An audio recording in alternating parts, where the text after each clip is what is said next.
Hola, buenas tardes. Seguimos con este módulo número 7. En esta ocasión vamos a dar inicio a la clase número 5 y como les venía contando ya de clases anteriores, vamos a seguir trabajando un poquito acerca del maltrato. Hoy no solamente vamos a trabajar acerca del maltrato en sí, sino que también vamos a ver el concepto de negligencia y también el maltrato institucional o en las residencias de larga estadía. Así que bueno, los voy a invitar a que me puedan seguir en esta clase, comparto con ustedes la pantalla y empezamos eh, con la clase de hoy. Bueno, con respecto al maltrato tenemos y su prevención, tenemos la Declaración de Toronto, que habla acerca de precisamente lo que tiene que ver con la prevención y la toma de conciencia por parte de la sociedad con respecto a la problemática que significa el maltrato en las personas mayores. ¿Sí? Esta declaración surge el 17 de noviembre del año 2002. eh, es una declaración que se realizó por distintos organismos internacionales eh, basados en la preocupación, como decía, que tiene que ver con el impacto social que tiene el maltrato en las personas mayores. Eh, y esta declaración constituyó un llamado a la acción dirigido a la prevención, eh, teniendo en cuenta que las personas mayores, como lo habíamos hablado anteriormente, son un grupo vulnerable de sufrir maltrato. Esta declaración sugiere actuar en varias fases del conflicto, iniciando por la prevención, continuando por la detección de agresiones, por la intervención social, policial o judicial, y llevando a cabo mediación y seguimiento para evitar estas situaciones. Hay que considerar que, según la propuesta de esta declaración, la prevención del maltrato requiere la participación de múltiples sectores de la sociedad, no es que le corresponda a un sector en particular, no es que le corresponda a la justicia o a la salud en particular, sino que los diferentes sectores que interactúan con en el trabajo cotidiano con personas mayores y que deben velar porque los derechos sean cumplidos, son las que deben estar atentas para lograr la prevención, ¿sí? Los trabajadores de atención primaria tienen un papel muy importante en el diagnóstico oportuno.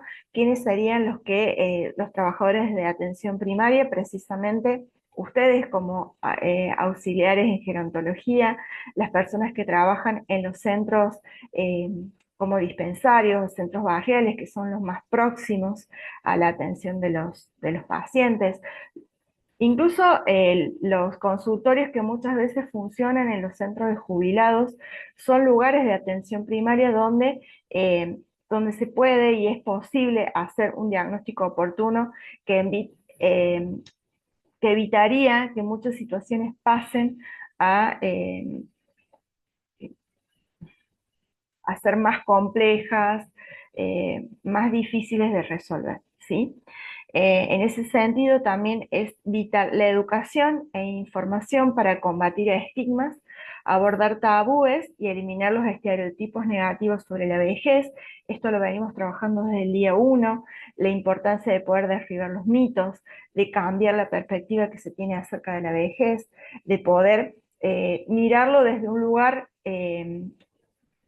más equilibrado y no tan negativo como muchas veces las estructuras de la sociedad plantean que se trata esta etapa de la vida.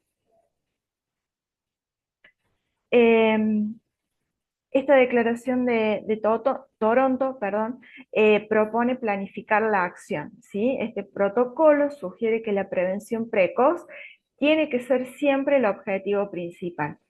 La dependencia de la persona mayor es un rasgo distintivo, tanto en lo físico o mental, como también en el sentido social, por lo cual implica una mayor vulnerabilidad e indefensión que puede provocar que sean víctimas de malos tratos con mayor facilidad, ¿sí?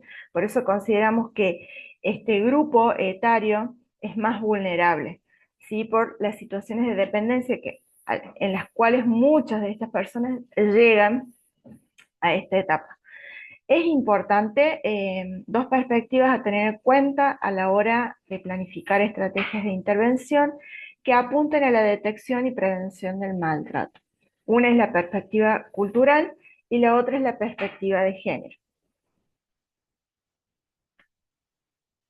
Eh, con respecto, aclarando un poquito lo de la filmina anterior, con respecto a la perspectiva cultural, considerar que no todas las culturas, los contextos son iguales y las personas llevan adelante los mismos modos de vida, ¿sí? Entonces eso implica tener en cuenta esta perspectiva cultural, es decir, ampliarla y que todos puedan ser incluidos. Y la perspectiva de género, no sé si recuerdan ustedes, pero cuando trabajábamos con los primeros módulos, hablábamos de la feminización de la vejez, ¿no? Es decir, que hay más mujeres que llegan a, a la vejez que hombres, ¿sí? Entonces tenemos que entender que hay que aplicarle una perspectiva de género ahí, entender la mirada, digamos, de qué sucede, digamos, con la atención de unos y otros en la etapa de la vejez. Las mayores situaciones de riesgo a considerar tienen que ver con la carga asociada al cuidado, eh, que puede llegar a tener la persona familiar, amigo, persona que se hace responsable del cuidado de la persona mayor, la existencia de depresión, el estrés asociado a conductas agresivas o provocadoras. Tenemos que recordar que muchas veces nos vamos a encontrar con personas mayores que están transitando por un deterioro cognitivo y que dentro del cuadro podemos encontrar conductas agresivas o provocadoras y que eso también puede generar estrés en aquel que tiene que brindar el apoyo o el cuidado. Cantidad de ayuda formal o informal recibida. No es lo mismo una persona que debe estar 24/7 en la atención de la persona mayor a aquella que recibe ayuda y recibe apoyo de manera formal o informal para el cuidado y que puede tener sus momentos de descanso, sus momentos de poder estar tranquilo, de tener sus propias actividades. Eso también ayuda. Hacemos esta diferencia porque muchas veces, y recordando que las personas mayores reciben los malos tratos en su mayoría de los que viven en domicilio de su propia familia, ¿sí? Y que muchas veces esas situaciones están asociadas precisamente a esto que estamos mencionando ahora, ¿sí? Que son situaciones de riesgo y que por eso son necesarias de evaluar y también a la hora de prevenir tenerlas en cuenta. Por eso es importante que cuando ustedes ofrezcan sus servicios puedan hacer notar que ustedes van a colaborar en quitar, ¿sí?, cierta carga que está asociada al cuidado, en aportar ayuda de manera más profesional, que le va a aliviar también a la persona que está responsable del cuidado, ¿sí? Eh, Otra situación a considerar es la prolongación en el tiempo de las necesidades de cuidado. Muchas veces hablamos de, bueno, una persona tuvo una caída, sufrió una fractura, entonces el familiar comienza a realizar los cuidados necesarios. Y de pronto esta persona no se recupera dentro de los parámetros esperados, que es, por ejemplo, que vuelva a caminar, que luego de una rehabilitación vuelva a moverse de manera independiente y empieza a ser más dependiente y a requerir más cuidados. Entonces, en ese caso, vemos que la carga que tal vez la persona al principio pensaba que iba a durar 2, 3 meses, de pronto se extiende y eso también provoca muchas veces angustia, agobio y ese angustia, agobio a su vez genera estrés y puede producir que lleve a la persona a infringir malos tratos. Las intervenciones en el sentido de la prevención y la atención del abuso y el maltrato deben tender a vincular a la persona mayor con los recursos disponibles en su comunidad, antes que a castigar al perpetrador. Se le provee así a la persona mayor de herramientas perdurables para enfrentar a quien ejerce la agresión. Eso también es muy importante, siempre tratando de brindar ayuda a la persona que recibe el maltrato, ¿sí? De brindarle las herramientas, las posibilidades y de orientarla cómo moverse. Recordemos que muchas personas mayores eh, solamente tienen a veces un familiar responsable y que es muchas veces la persona que infringe los maltratos. Entonces, ¿qué hacemos ahí? Bueno, eh, si llegara a tocar la situación, hay que tratar de encauzar para que esta persona pueda seguir recibiendo los cuidados, la atención que necesita, porque muchas veces no es posible la desvinculación y si el maltrato es grave, sí habrá que hacerlo. Digamos, es una valoración que tal vez no la van a poder hacer ustedes, pero sí tal vez van a poder asesorarse específicamente con respecto a una situación que les pueda tocar. Eh, Diversos estudios han tratado de determinar el perfil de los actores del maltrato, llegando a la conclusión de que en un 50% de los casos el agresor es el cuidador principal, a consecuencia del estrés provocado por la responsabilidad del cuidado, ¿sí? Que es lo que hablábamos recién. En cuanto al tipo de maltrato, se detectó en el informe de la Organización Mundial de la Salud del 2022, en primer lugar, el maltrato psicológico, ¿sí? Seguido del abuso económico, el maltrato físico, el abandono, etcétera, hasta el abuso sexual, que si bien está en último lugar, se da en un 0,9% de los casos. Respecto a la persona maltratada, el 80% son mujeres, que es lo que decía de aplicar esto de la perspectiva de género, que las mujeres son mucho más vulnerables, sobre todo en esta etapa de la vejez, a recibir malos tratos, y el 20% son hombres, y la edad promedio es de 80 años. Que si ustedes se fijan por la edad, son cuando las personas comienzan a ser un poquito más dependientes o requieren más apoyo para las actividades de la vida diaria. ¿Mm?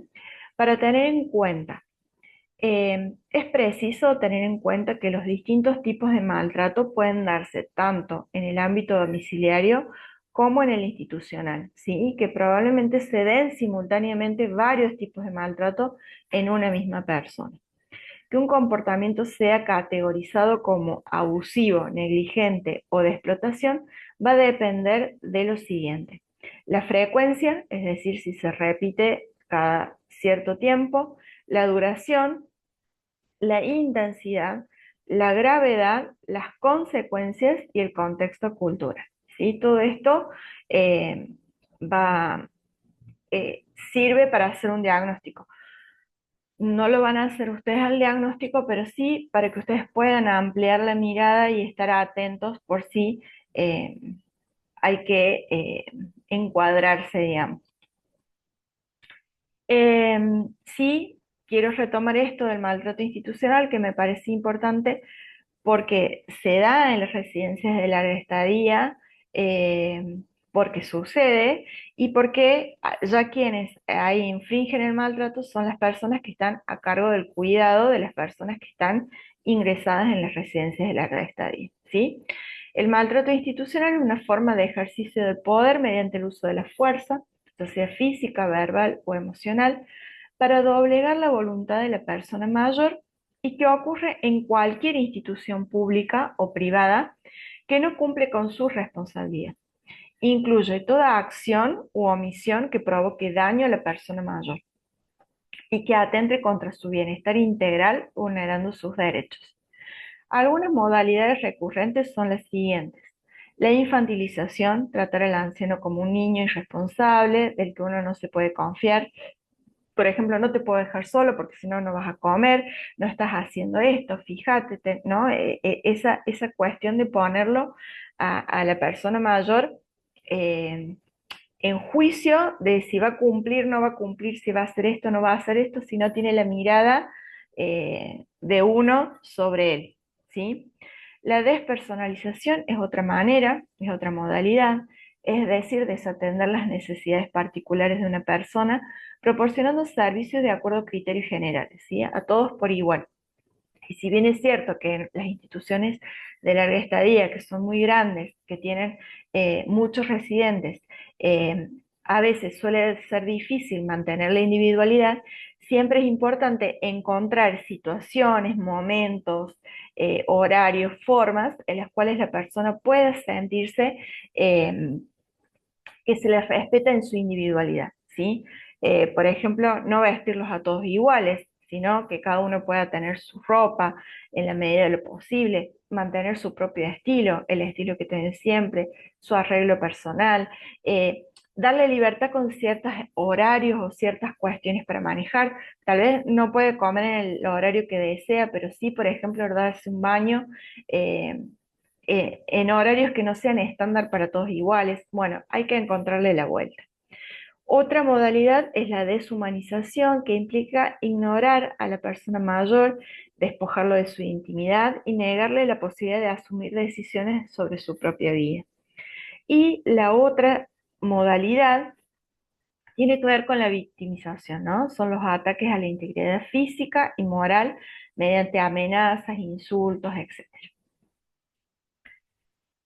Ahora yo les voy a dejar para que ustedes trabajen un videito que van a poder ingresar ahí, lo miran, lo charlan y pueden hacer un plenario luego de ver el video.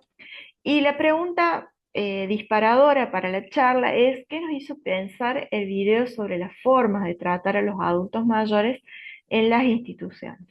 ¿Sí? Tal vez algunos de ustedes tengan experiencias en instituciones, residencias de larga estadía y puedan compartir tal vez qué cosas se viven, cómo las manejan, cómo las resuelven, ¿sí? Y les vuelvo a repetir, hay una película, no sé si tuvieron la oportunidad de encontrarla, de verla, pero hay una película que es muy interesante y que habla de las residencias de larga estadía, que se llama El Agente Topo, recomendada de vuelta si no la pudieron ver para que la vean, si la encuentran, si se pueden poner de acuerdo para verla. Y bueno, ahora sí, los invito a ver el video y nos encontramos entonces en un ratito para seguir charlando acerca de este tema.